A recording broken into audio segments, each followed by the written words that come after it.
Welcome everyone to our webinar, Bringing Responsibility to the Firm Practices, How?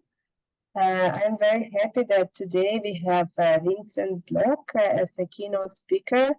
I guess most of people know who Vincent is, but he is a Dutch philosopher, at least what it says on your LinkedIn profile, Vincent, right? Who also worked as a professor, of course, in the university. But mostly we know him for the publications, for being a pioneer of talking about ethics and how it can be implemented on different layers and governance in both from the policy making perspective, but also on organizational levels. And my name is Tatiana Yakovleva. Most of you also know me, but I need to present myself anyways. I'm working as a professor in the University of Stavanger, which is located in Norway. And I'm professor in entrepreneurship and innovation management.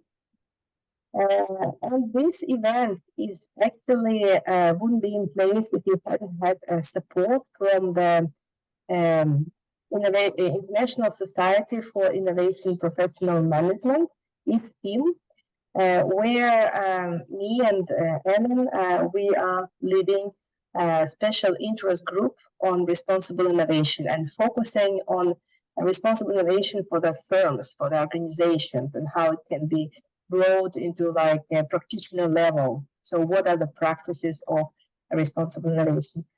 This event is also supported by the Center of Innovation Research in our university, University of Stavanger, and also by the national network, Norwegian National Network of Responsible Innovation called ISPIM. And this webinar is also a kind of a preamble, a preliminary event for upcoming conference in Tallinn, which will be in June, and upcoming conference in Oslo, which will be in August. And both of these conferences will locate special tracks with the same title, Bringing Responsibility into the Firm Practices. And from that conferences, but also from other places, we would be happy to recruit contributions to a special issue that me, Vincent, Ellen, and other colleagues are co-organizing in the Journal of Responsible Innovation. I just want to share a screen for a brief moment to show you the call, and I will send you a link to it in the chat, so you all can access this information. So for now, it is on our own web page, but it will shortly come also on the journal website. But I recommend that you, if you would decide to evaluate the opportunity to submit something, that you use the link that I will share, because it will include references, while the official call would not, because that's the policy of the journal. So here, the most important things are key dates. So the title of the special issue is the same. It's Bringing Responsibility into the Firm Practices, How? And we welcome contributions of extended abstracts by 30th of September, so in autumn. And we expect a full paper delivery by the very end of 2024. And expected publication will be June 2025. So you will find more details. As you see, it's supported by ISPIM, the Norwegian National Network of Responsible Innovation. And so there is information about the conferences where you're very welcome to submit abstracts and present your contributions. But as I said, I will share the link with you a little bit later. So bringing responsibility to the firm practices. You know, for those of you who are familiar with the responsible innovation debate, it has been about governance of innovation. The concept is not new. It was born in the 70s, and it was related to, you know, all the changes, the transformation of society we're undergoing with gene modification, with nuclear power energy and whatnot. And of course, this topic never ends, because innovations and transformations of society are happening constantly, right? But it was brought into a policy agenda, I believe, something around 2013-12 or something like that. So a decade ago, where it really find its way into the policy documents, especially in the European Union. And for a moment, it was a very hot topic. And now I believe it's like a wave that goes a little bit down. Still, academic interest is there. And academic debate actually was facilitated by this policy enhancement, I would say. And we are starting to digging into different aspects of responsible innovation. So primarily it was developed to talk about how research and innovation can be brought to society, like research-based innovation born in the laboratories. But we know that innovation roots can be very, very different. You know, it can come from the lead users, it can come from the communities, it can be doing better what we are doing now and using interaction types of practices in the organizations. And so there is much more than just the pathway from, universities to society or born in laboratories. It's a broader concept. So we would like to know really how responsible innovation can be enhanced on the firm level. Is it something that they need, that they want? We know that when it comes to innovation management, there is a coming a new standard, ISO standard, will be released in 2024 this year. So it's like a quality standard for the firm. So you can actually obtain certificate that confirm that you are doing innovation management. But whether you do it in a responsible way or not, that's another question. So I think it's a very hot topic to address right now. And there is something that we can also contribute with our knowledge and with this special issue in particular. And with this broad introduction, I really would like to leave the floor to Vincent, who will present in about 20, 25 minutes. And after that, we will invite everyone for a discussion and discussing this topic and what we heard from Vincent. So Vincent, please, the floor is yours. Okay, thank you very much.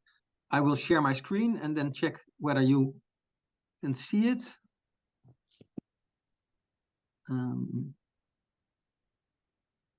You can see my screen? Yes, you can see, and it's in a good mode. Okay. Screen. Yeah, maybe thank you, Tatjana, for the introduction and also the introduction of responsible innovation.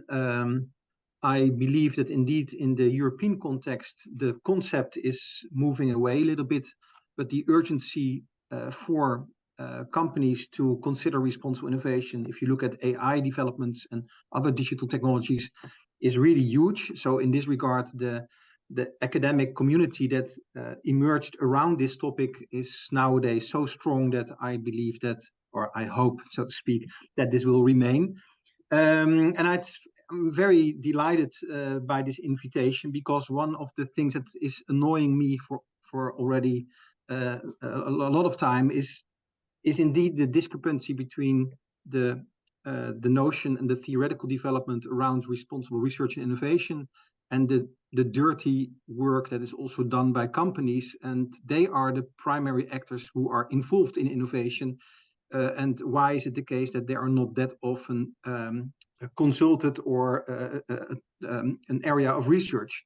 So that is also why I frame my lectures on responsible innovation in business in terms of the good, the bad, and the ugly.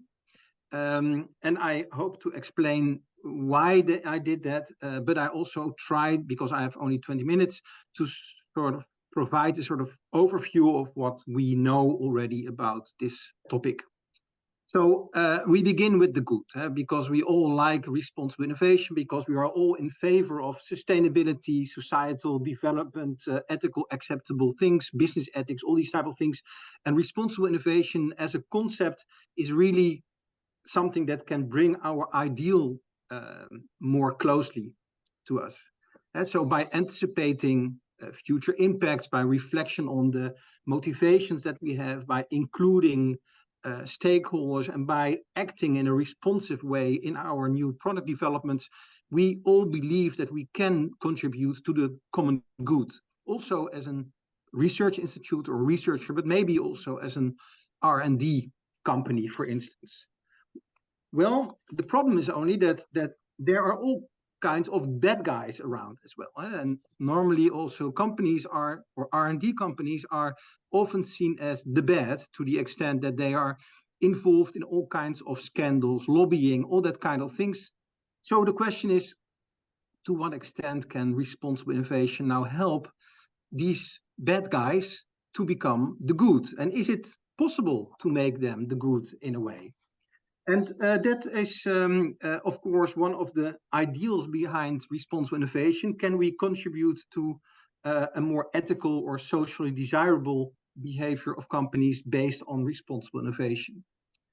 Now, and that is not that easy. And I think that most of you will know our what is then called more destructive work, in which we identified all kinds of issues in the alignment of the objectives of responsible innovation and the objectives of companies or business requirements.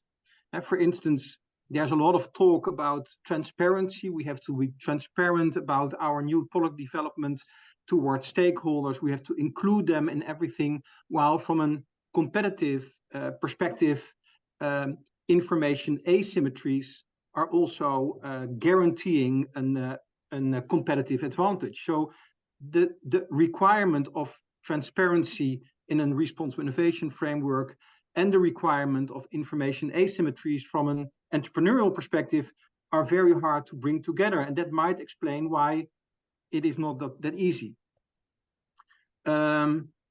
Everybody is in favor of co-creation, stakeholder engagement, that kind of things, that mutually taking responsibility, while in the end an R&D company has a sole responsibility for the investment.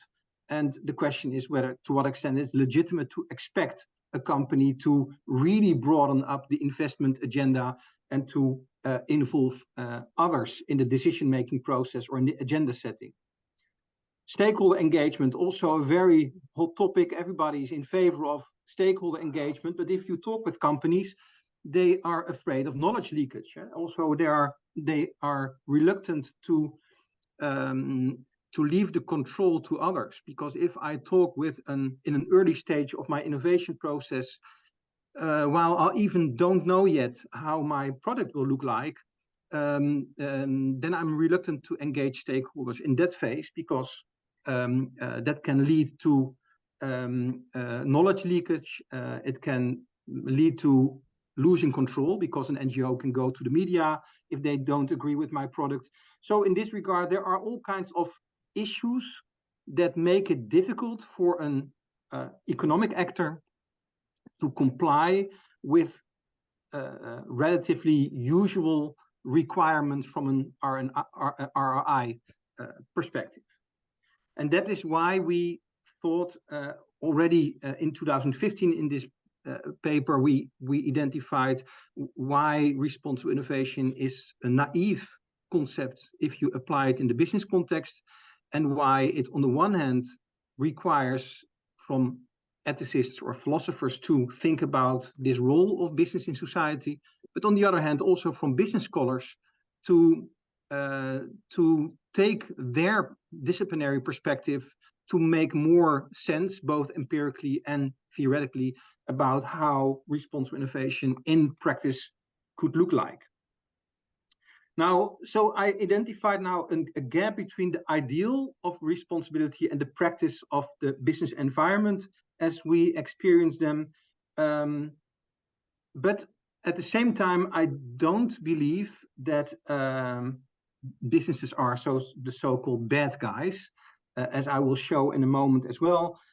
The point is that responsibility in a private environment looks different. So that is why I framed it like the good, the bad, and the ugly. There is de facto responsible innovation in companies. It is only not up to the ideal. It's also not up to the bad guys, but it's, so to speak, then ugly. And I give just briefly, because I have only limited time, I just give you some insights that we developed in a few postdoc and PhD projects over the past few years. So what we try to do in our empirical research, so I'm building now mainly on the empirical research that we have done, is to assume that there are de facto responsible actions and practices in companies, that they are not necessarily up to the ideals as we set them, but that we have to look for empirical material, how they deal with responsibility issues to inform such a concept of responsible innovation in business. So that is our ambition, what we have tried to do. So first, just a few highlights. One of the highlights is that the motivation is not necessarily the problem. Of course, companies always have both motivations, instrumental motives, so to speak, and moral motives. It's not the case that they have only instrumental motives.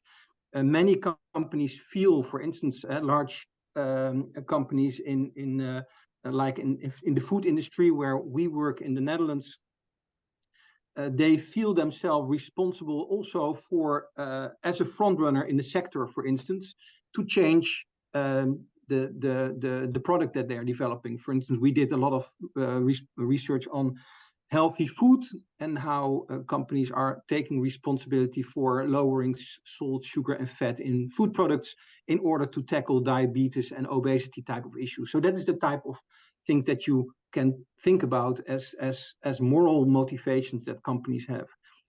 The challenge is, of course, always to find the balance between instrumental and moral motives. Also, if you look at stakeholders, almost, and I assume that's also your experience, almost all companies are, especially business to consumer, are open to stakeholder engagement at a general level. They often talk also with NGOs, for instance, about new trends or new concerns in society, and they are willing to adopt that. But if you look at the R&D process itself, it is very difficult to find companies that really in this R&D process itself engage these stakeholders. And you can also imagine why, because of this knowledge leakage, for instance. That's a huge risk for companies.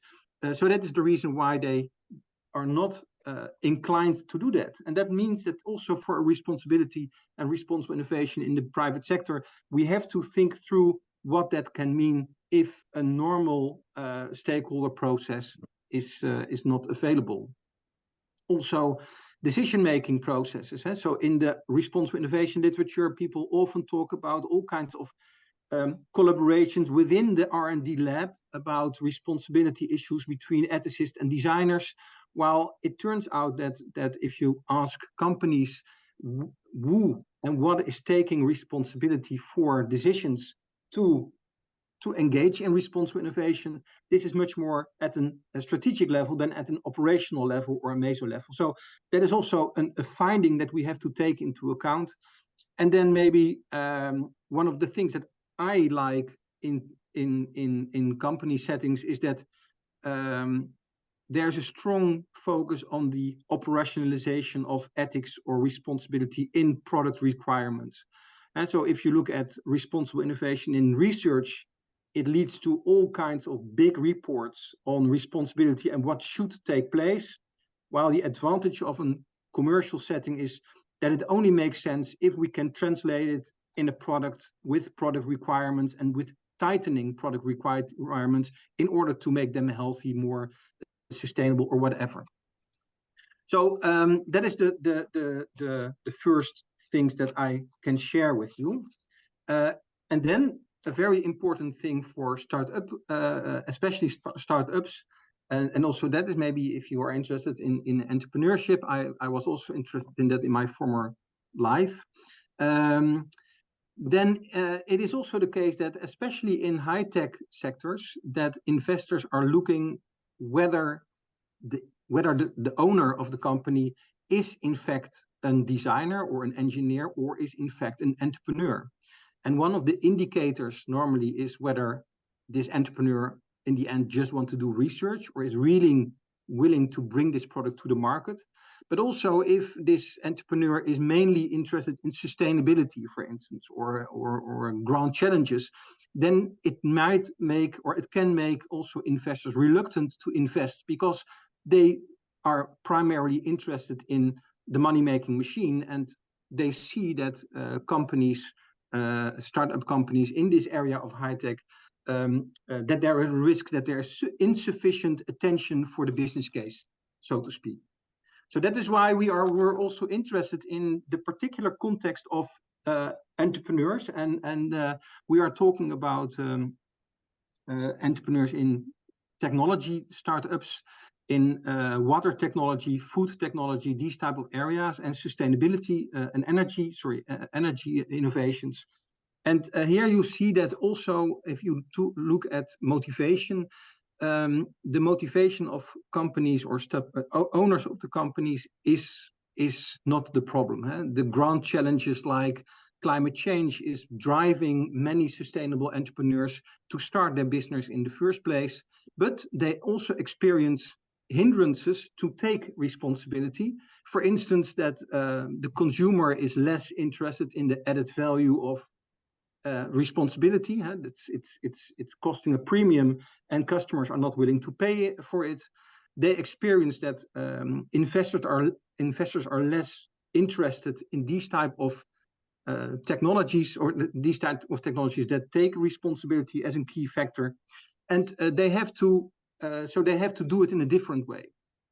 For instance, very nice practices that you can observe then, that they postpone the responsibility issue, that they say in the first round of investment, we are not looking at the responsibility issue as such, because then we will not find an investor and we have to postpone it. Or what also happens is that people start a foundation, for instance, a non-profit foundation, to do the more social dimensions, or for instance, to have low profit investments in Africa, for instance, for their technology, while they run the business case in Europe. So there are various strategies that they try to explore in order to take responsibility, but then in a complete different way than what we expect from it, from a theoretical responsible innovation perspective. So that is the reason why, based on these type of different realities in which companies function, and also the difficulties of companies to engage in responsible innovation, as we put it to the from a theoretical or idealist perspective, what we next did is to look at what are the concepts or the constructs that are more often used in the business environment, and can we align, or can we integrate responsibility issues in these conceptualities that are already in place in many of these companies. And I give just two examples.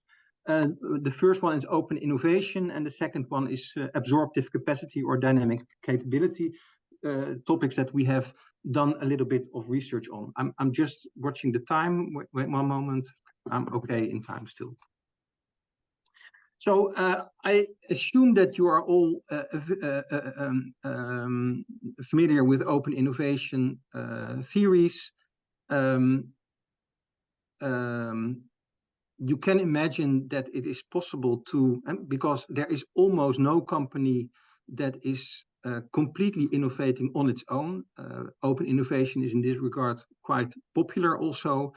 And normally open innovation is focusing more on, for instance, consumers, research institutes, suppliers, and that kind of things. But you can imagine that you can extend these type of openness towards other types of stakeholders, for instance, an NGO that is working with you. You can also imagine that that can be beneficial for both the company, because it provides additional information that can help the company to be more competitive, because open innovation, the primary objective of this is not responsibility, but it's to increase flexibility and competitiveness. So that is why we thought, is it now possible to bring open innovation and responsible innovation together? Because there is a sort of overlapping of activities, for instance, in this openness and in this collaboration of stakeholders, although the set of stakeholders is different. And what we observed in our research here is that there is a possibility to bring these two concepts together, except that you have to take into account that the moral motivation next to the competitiveness motivation to engage in these type of practices is crucial, because otherwise the key risk is that responsibility is in the end framed in terms of a market logic or an economic logic. So that means that only instrumental motivations to engage in responsible innovation are at stake. So that is one of the key issues here that you can call low sensitivity for values in society. On the one hand, it's about an ethical or moral motivation that is prerequisite to align open innovation and responsible innovation. But you can also look at this sensitivity more from a business science perspective. I assume that also many of you will be familiar with the notion of absorptive capacity that helps a company to be more flexible and to be better able to innovate. And normally in the theory about absorptive capacity, it's all about knowledge and information, attracting the right information from the outside world, translated in the R&D process, and then exploited in a way. And what we have tried to do, both in a theoretical contribution as well as in an empirical setting, to identify or to explore whether you can also, in alignment with absorptive capacity, can develop a notion of value absorptive capacity, the sensitivity to absorb values in society. And we we work with 4 companies to explore this further, and we identified 3 a little bit comparable with absorptive capacity value absorption capacities, which is then related to value receptivity, articulation, and reflexivity. And you can imagine that these type of capabilities can help or can enable companies to integrate values or societal concerns or moral values in the technology development, and that they help to that these type of capabilities help to navigate value conflicts, for instance. I have to leave it here. So the key takeaway message in the context of also this seminar, bringing responsibility in practice, I have tried to show that maybe we have to be less reliant on the ideals of responsibility in responsible innovation, because responsible innovation in the industry is different than in research settings. If you look at de facto practices in industry and what are the advantages and disadvantages, I would say one of the key advantages is that if a company is adopting responsibility, then there is also the translation in concrete products with a customer value. So there's a strong connection with market impact. The key risk is, of course, that in the end, responsibility is just framed in terms of a market logic. And that requires that we do more empirical research on how arrangements could look like, but also from a theoretical, ethical perspective, what are ethical motivations to engage in it. And I have tried to propose some avenues for research that are more aligned with the business administration or business science area, like open innovation and absorptive capacities, as theoretical angles that can help us to bring in responsibility issues from the responsible innovation literature in the design.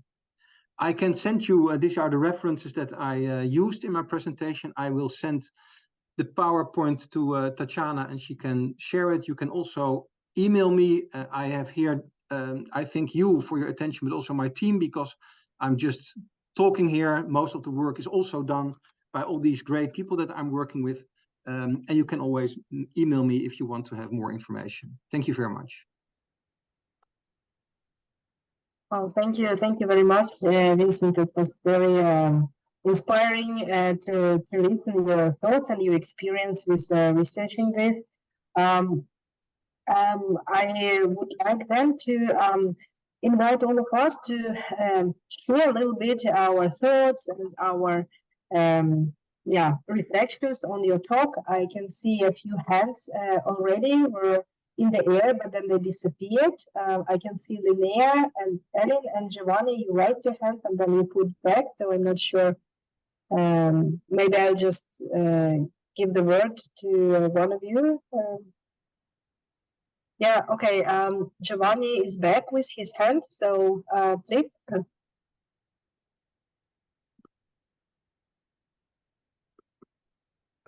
I think that Zane was before me. Oh, I'm sorry. Sorry. Oh, okay. We can take you, Giovanni, then Zana, and then if you still want to speak, Linnea, Ellen, and others, please raise your hands so that I know whom to invite. Thank you for this very interesting presentation. And the thing that I wanted to ask you is, what is your experience about the challenge for people to change the way they do things in industry? Because my experience is mostly with research and academic environment, and I see that one big problem is that people have habits, so they are used to behave in certain ways, also because often they need to collaborate with other people, and these are the ways in which these interactions have been tested and sort of work smoothly. So any change creates some sort of attrition in the process. Have you seen something similar also in industry, or maybe is different in small or bigger companies? So I can say something about this, and then you have to. Then I will ask you whether it resonates with your question. So I think that we have to look at behavior not only at let's say the macro level and the micro level. So there is, for instance, what predicts or what determines behavior. I think it is easy to say that, for instance, an economic system is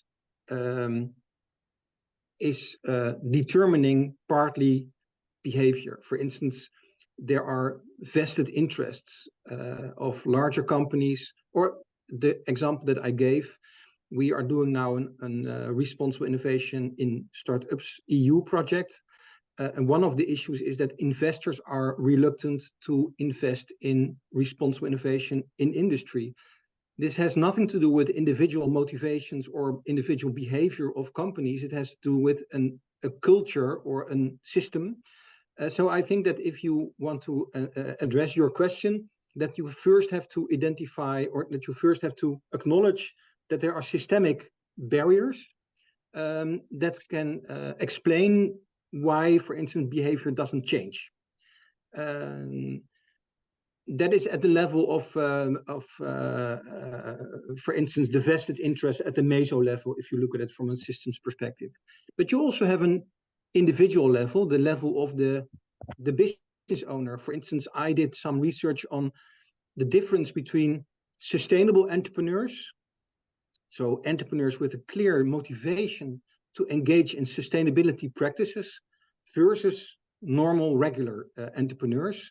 And we try to identify competencies, individual competencies that can explain the difference between the two. And we developed a framework, an empirical framework that is in the meantime validated. And then you see that there are two related competencies that explain the difference in actual behavior, for instance, sustainability behavior.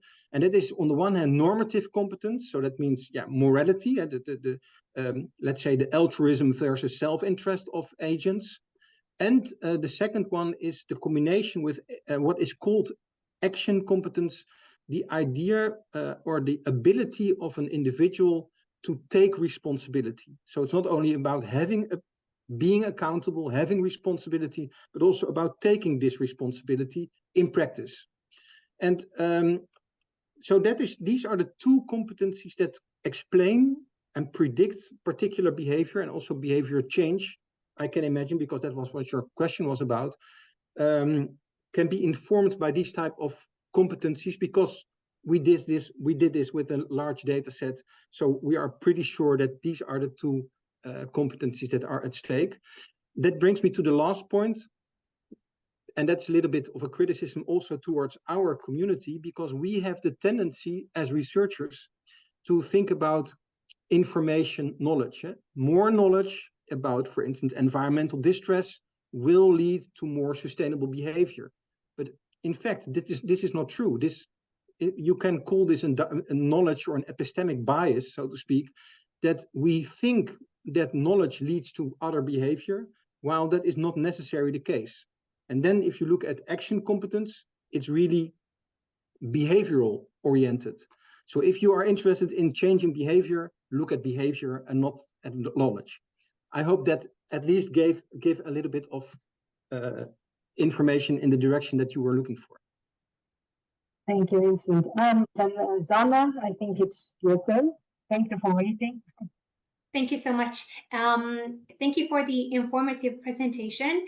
My apologies, I'm not fully familiar with all your academic work, but since you touched already upon an EU project that you're currently undergoing, I was wondering whether you would like to share any thoughts about the role of EU funding.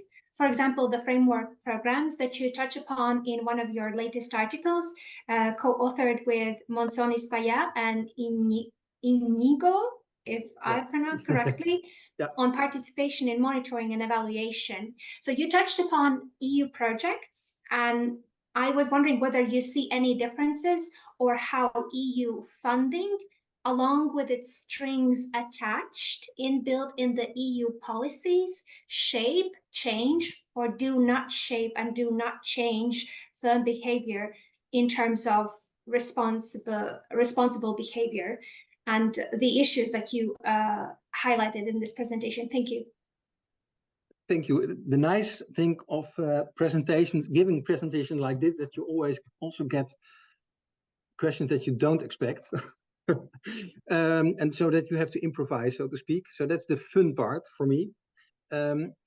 So we are talking about how can we change society and do monitoring and evaluation procedures help with that. One of the assumptions of the European Commission is, of course, that by investing in maybe for those who are not familiar with that, Horizon 2020, that was a framework program in which responsible research and innovation was launched by René van Schomberg, one of the EU commissioners, who is a philosopher by training and who was really stimulating this because it didn't exist at that moment. So it emerged. There is a significant amount of money became available to do research, responsible research and innovation research. And in the new framework program, Horizon Europe, that dedicated framework disappeared. And they argued that it is now integrated in the regular calls. Okay, so that is a little bit the history. And then your question is, to what extent do these type of policy interventions now help to set the agenda? And you can expect, if it's about the EU, that I have a nuanced perspective, because they are also funding my research, so to speak. On the one hand, I believe that it is one of the key areas of European research and innovation to be a moral community. That means that contrary to the United States on the one hand and China, Japan on the other hand, that we as a European community can benefit from a sort of strategic framing as a moral community that sets particular requirements for companies to enter the European market. And one of the more progressive examples recently was the AI Act, that is not only adopted in Europe, but is then also guiding the behavior of these companies in the rest of the world. For instance, because you don't want to adjust your product for all kinds of regional different sets of requirements. So that is a positive thing. You can, I think there is of course also a lot of criticism from a business perspective, an economic perspective, because people are afraid that innovation is limited. That is a complete different discussion that I have more of an opinion about, but I'm not doing research in that area, so I leave that here. There is a risk, however, with a framework and governance as the EU formulated it. And most of you will work at a university in which you all have to comply with ethical requirements and have to submit your research proposal to an ethical committee if humans are involved, for instance. And then it becomes a sort of, the ethics becomes a sort of tick box exercise. And that is a little bit the risk of a general monitoring evaluation system, because that is also what was developed by the EU, to have a monitor and evaluation system with responsible innovation keys, gender, open access, stakeholder engagement. These are the keys. And then the risk is that it becomes a tick box exercise, so to speak, while that is against the grain or against the intention, at least, of what was the original intention behind responsible innovation. So on the one hand, I think it works, and that it also at a macro level can really steer research agendas and of countries and also maybe companies in a particular direction. But there's a risk that this generality comes at the price of the specificity that is then that we lose out of sight. I hope that helps you a little bit, that gives a little bit of answer to your question.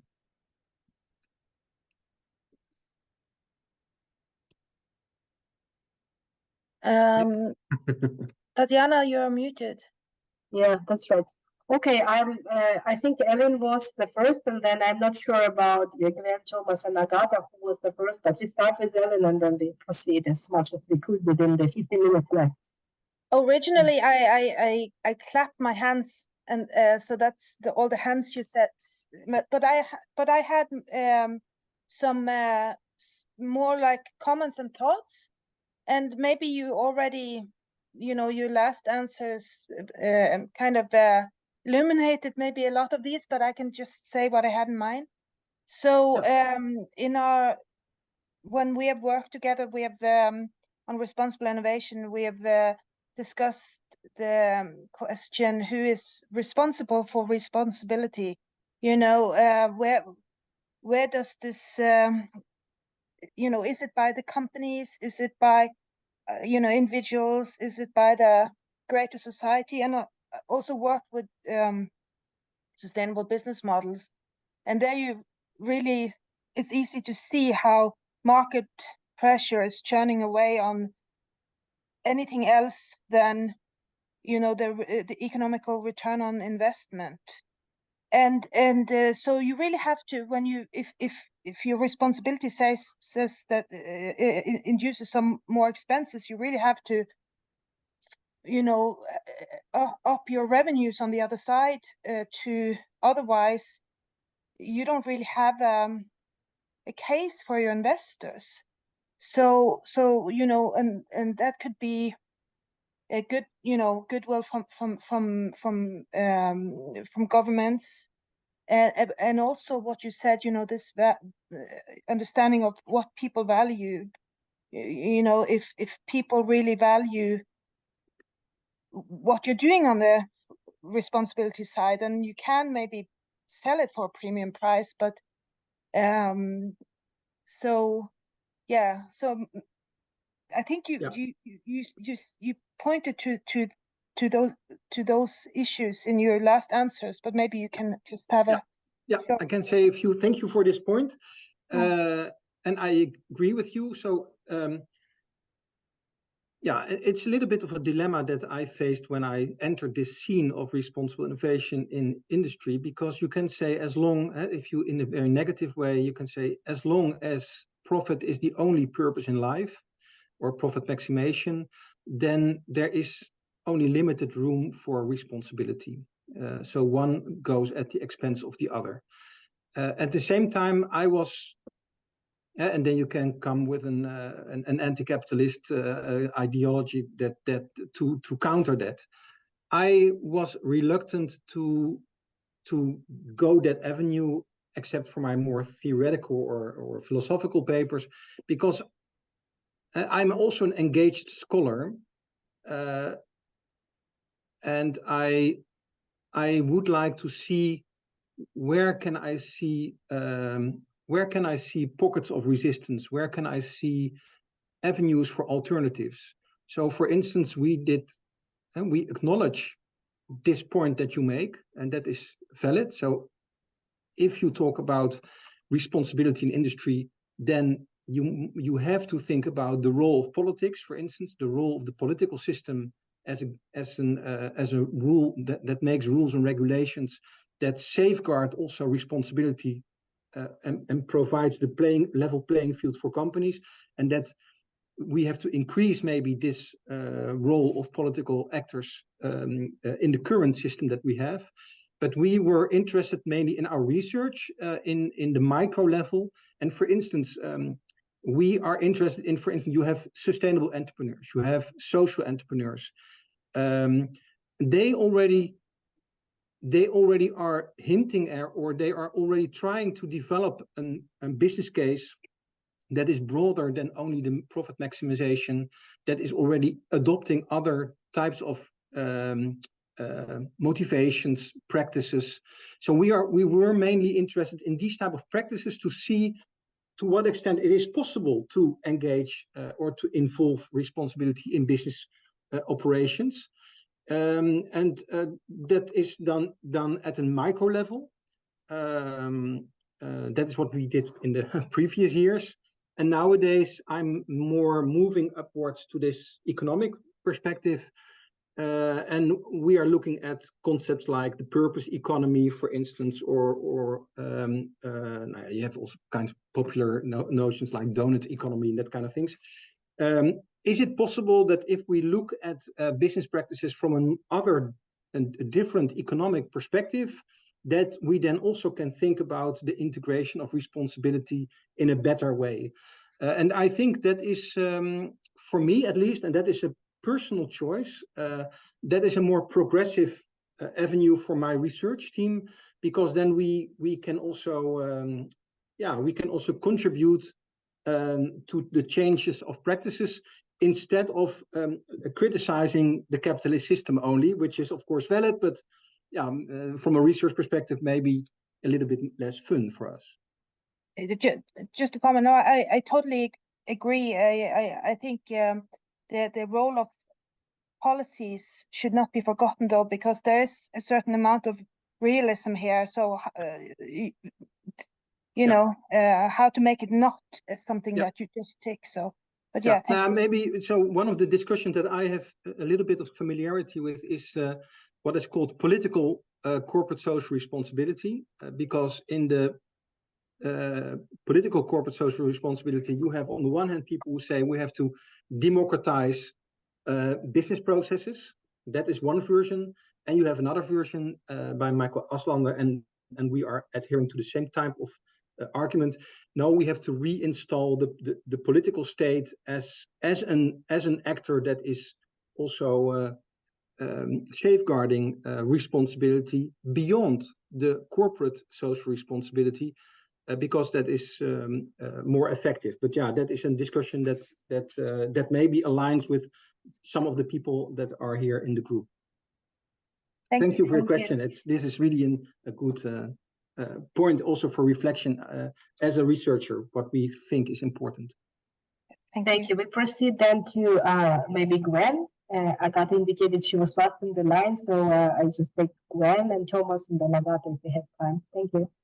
Thanks a lot, Tatiana, and thank you, Vincent. Very thought-provoking, I think, also thoughtful sort of presentation for me. And I'm doing research on battery value chain in China and in Europe, and there you do see this kind of dilemma from more the EU side, where, I mean, on the one hand, they have very high kind of environmental and human rights standards, and at the same time, they also pump enormous amount of money into this strategic, strategically important industry. And so one question is how actually to balance this industrial competitiveness. I mean, so far the EU sort of battery industry is still not very competitive price-wise, also with the Chinese and all the Asian competitors. So how to balance this industry competitiveness and sustainable and responsible issues at the EU level, that's one thing. And then also if we look at the global scale, how to deal with this kind of different levels of moral and sustainable issues if we really want to ensure this kind of long-term sustainability as a society. Yeah, thanks. Yeah, thank you very much for this question. I have to be honest that I'm not a macroeconomist, so it is difficult for me. So I think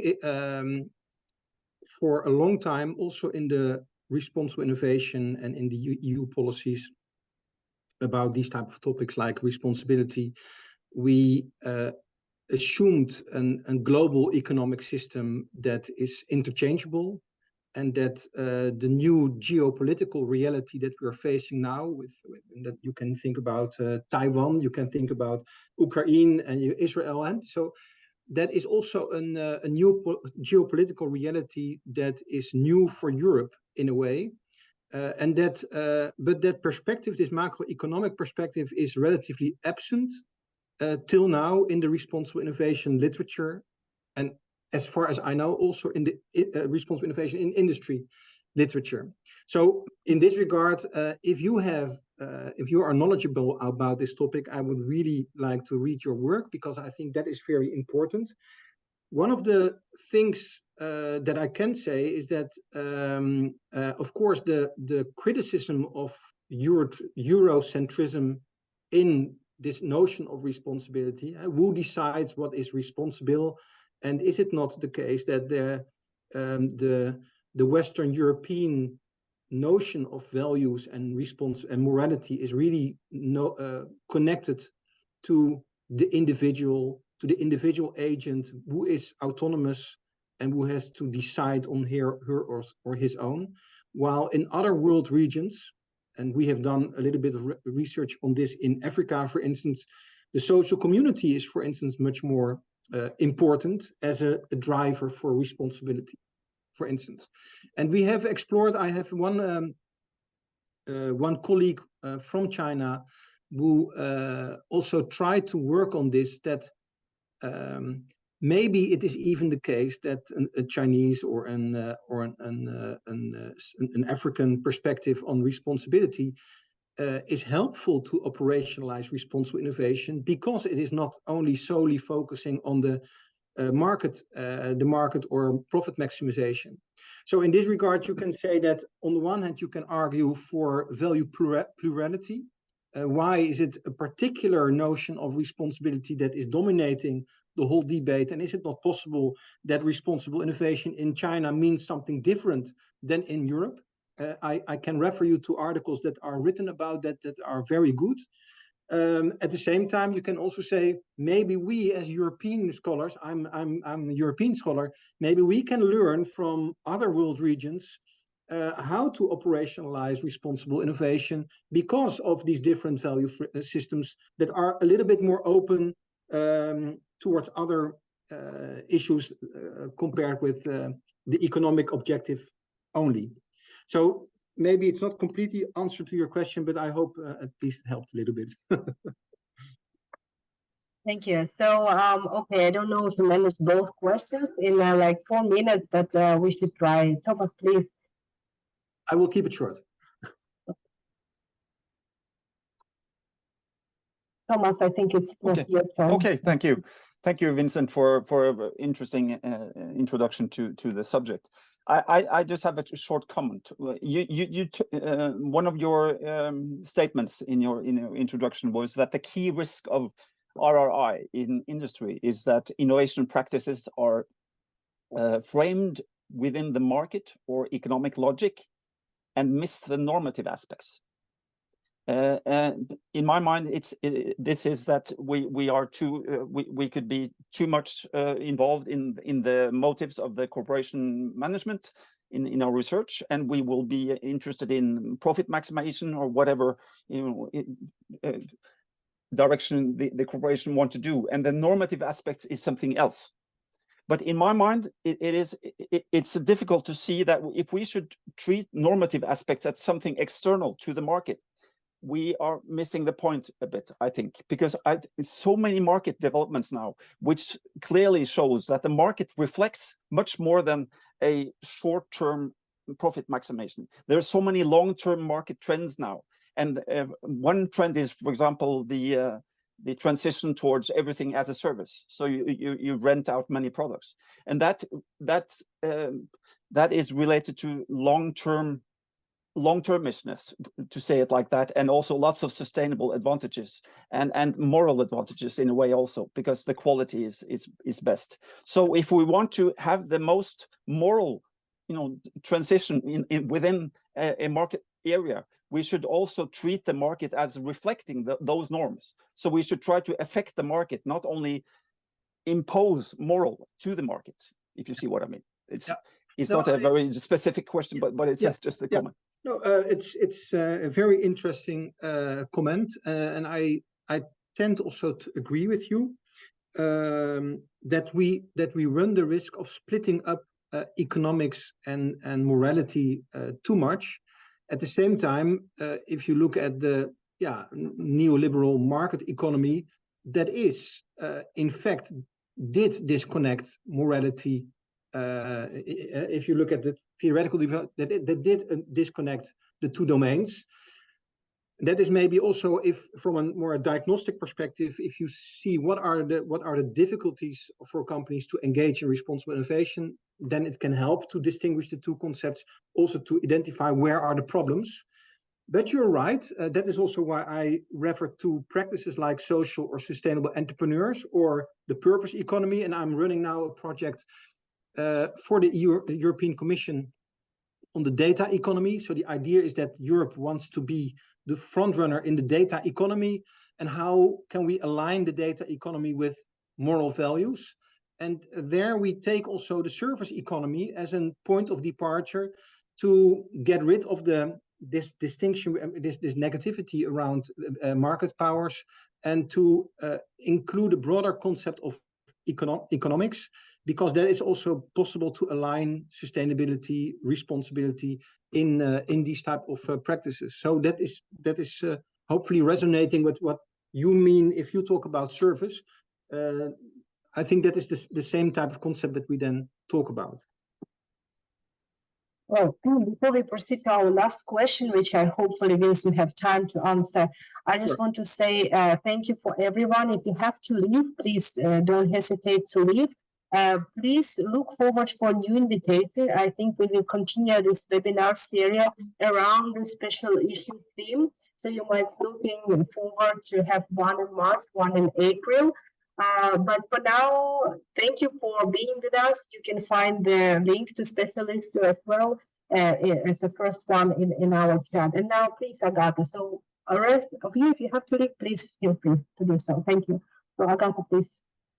Thank you so much, Tatiana and Vincent, and thank you so much for very good my question as well. I really appreciate the very stimulating discussion Q&A. I actually had a question, Vincent, about operationalization of RRI. I think as from practitioner perspective, it's such a fascinating concept of translating the RI values and principles into very specific requirements. And what you mentioned, how to operationalize exactly those values and principles into marketable products, so requirements. And from my perspective, practitioner working particularly in EU-funded projects, which is already a very relatively responsible kind of environment, working with engineers with specific products and projects. When I'm just wondering on your perspective on how to truly prioritize those requirements, which sometimes to balance with technical requirements, ethical, legal requirements, which you end up with a list of more than 100, and you need to make them happen. So I was wondering from your perspective, how to prioritize and make those trade-offs of which is an absolute important and what less of an important question. Thank you. Now, Agatha, it's very nice to see you again after your graduation. So I hope you are doing fine. And it's good to see that you're still alive after my questions for your dissertation. Yeah, so maybe this is a very nice question to say something about the new European policy. I believe that one of the criticisms of the European community against the continuation of the SWAS program, the program in which responsible innovation was installed, is that it was really a social scientific exercise with no engineers involved, or almost no engineers involved. And that is why they said, we want to integrate responsible innovation agendas in actual research programs, for instance, in medicine, for instance, in biotech and that kind of things. And I think that is a strong choice, with the risk that responsibility is moving away, but I was agreeing with that. And in the Netherlands, you see a comparable trend towards what is called ELSA labs, so laboratory settings to assess and include ethical, legal, and social aspects in AI development. And I think that your question is very legitimate, but that also this EU policy is a little bit hinting in the same direction. Why was it not possible that research in responsible innovations researchers were able to develop ELSA labs or laboratory engineering settings in order to integrate responsibility? Is it not very good that we have now this new development of ELSA labs and building on responsible innovation, but also make it more practical in the sense that we really integrate the insights from the social and ethical dimension and the engineering practice? So that is how I look at this as a progressive development that I see, and because I think that ELSA, for instance, is much more able to comply with the questions or the issues that you raise. One issue that is, of course, a risk here is that all these, and it's the same with value-sensitive design, for instance, it's really about there is a design of an artifact, how can we build in privacy or transparency at this individual artificial level from a pragmatic perspective, while society has concerns about surveillance. Now, how to address surveillance at the micro level of an artifact? That is not possible.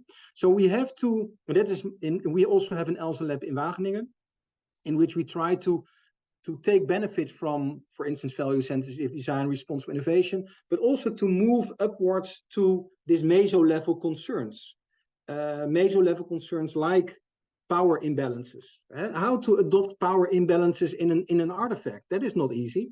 If you talk about AI is not one artifact, it's a network of artifacts. So how is our whole thinking about engineering and design and also responsible innovation suitable for these type of reality like disruptive technologies? So that is for me still, you're referring to my current research agenda, and I hope my answer inspires you a little bit, and we can always talk later if you like. Thank you so much, Vincent. Well, thank you, everyone. Once again, thank you, Vincent, for a very nice conversation. I think it was a great engagement from our community. And well, have a nice rest of the day, and hope to see many contributions to our special issue, and also that you participate in our future webinars. Thank you very much.